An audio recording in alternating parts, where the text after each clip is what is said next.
Ever told yourself you'd play for just 30 minutes, promising it would be a quick break from your day? Maybe you just wanted to unwind after work or school, or catch up with friends online for a single match. But then, before you know it, hours have slipped away. The sun is set, your phone is buzzing with missed messages, and you're left wondering where the time went. In today's hyper-connected world, this experience is more common than ever. Gaming has become a shared pastime, a way to bond, compete, and escape together. What starts as a harmless escape from stress or boredom can quietly transform into a new reality, one where the virtual world feels more important than the real one.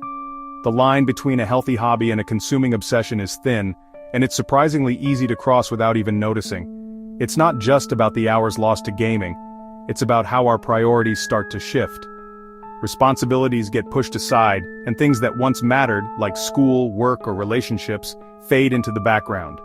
When gaming takes precedence over sleep, meals, or connecting with loved ones, it's a sign that fun has started to tip into fixation. Today's games are designed to be more than just entertainment. They're immersive, social, and endlessly rewarding. They offer a sense of achievement, belonging, and excitement that can be hard to find elsewhere. Game developers use behavioral science and sophisticated algorithms to make their creations irresistible, tapping into our natural desires for progress, recognition, and connection. The shift from casual play to something more serious is subtle. It might start with skipping a workout, staying up a little later, or spending just a bit more money on in-game items.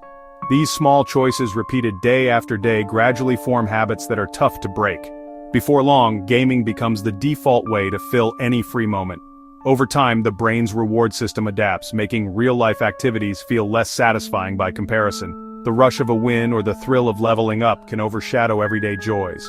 This isn't about lacking willpower or self-control, it's about how powerful design and human psychology intersect, creating experiences that are hard to resist. Recognizing these patterns in ourselves is the crucial first step. It's about understanding the risks and being honest about how gaming fits into our lives. So, what are we really losing when we can't log off? Sometimes it's more than just time. It's our connections, our health, and the moments that make life meaningful. Gaming has transformed from a niche pastime to a global phenomenon, touching nearly every corner of the world. What was once seen as a hobby for a select few has now become a mainstream activity, embraced by people of all ages, backgrounds, and walks of life.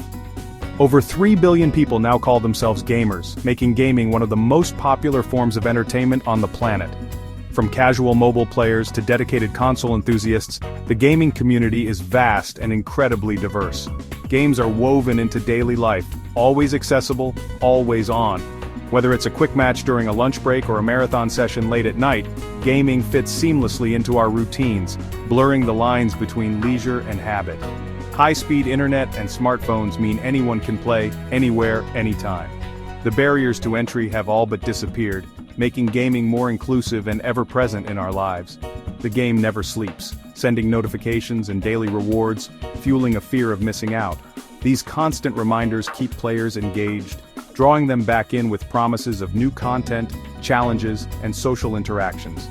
Gaming marathons are normalized, even celebrated as career paths for streamers and esports pros. Competitive gaming has become a spectacle, with millions tuning in to watch tournaments and follow their favorite personalities. This makes it harder to spot when play turns into obsession. The excitement and rewards can mask the warning signs, making it easy to lose track of time and priorities. Online games are deeply social, offering friendships and communities that feel real. Players connect across continents, forming bonds that can be as meaningful as those in the physical world. For many, these virtual bonds provide belonging missing from real life. Gaming communities can offer support, camaraderie, and a sense of purpose that's hard to find elsewhere.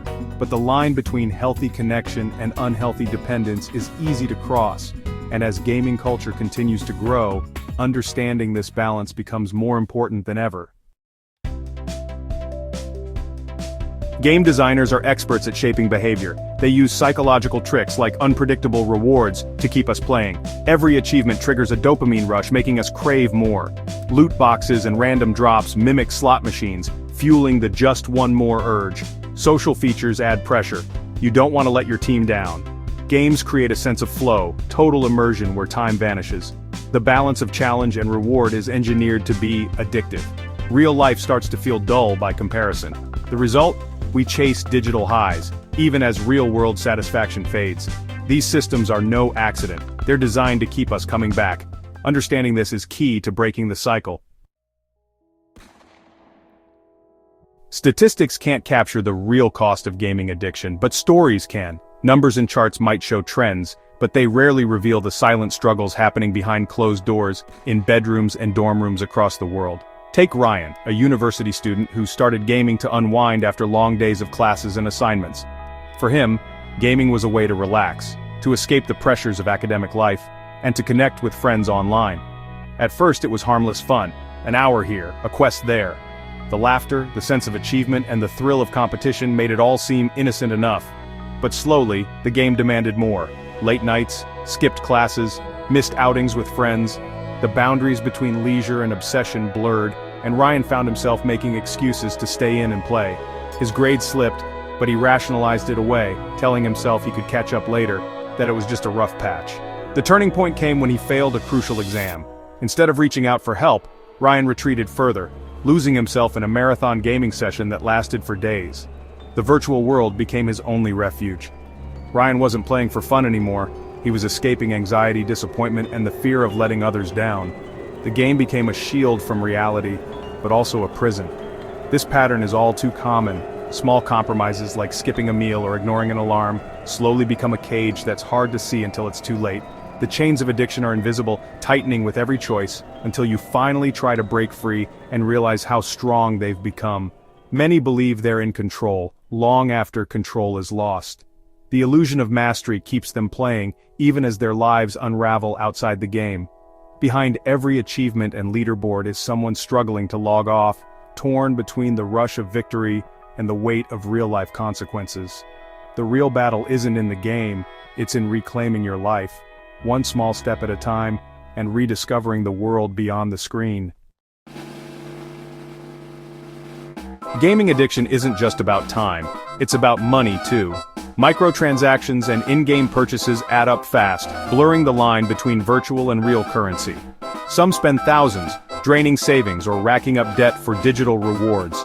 Financial stress leads to neglected bills, secrecy, and shame.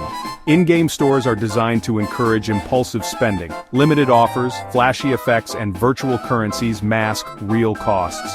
The thrill of buying becomes addictive, overshadowing real-world needs. By the time the credit card bill arrives, the damage is done.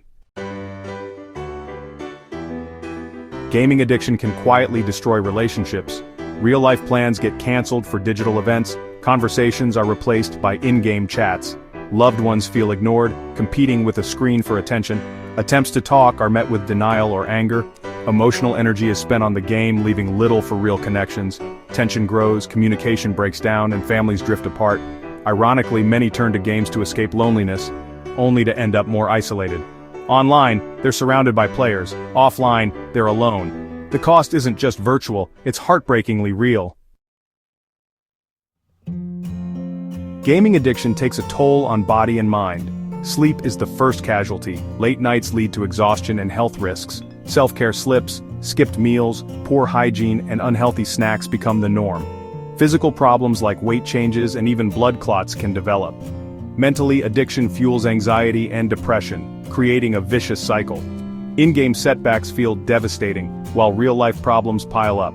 The game becomes both escape and prison, making it hard to break free. Without help, the downward spiral continues. Gaming addiction isn't about blame, it's about understanding. It's a real health issue, not a moral failing. Compassion and awareness are key to helping those affected. Watch for warning signs: obsession, withdrawal, neglecting other interests, and playing despite harm. Approach loved ones with empathy, not judgment, and encourage professional help. Society must demand ethical game design and greater transparency. The goal is balance. Games should enhance life, not replace it. By supporting each other, we can help those lost in the digital world find their way back.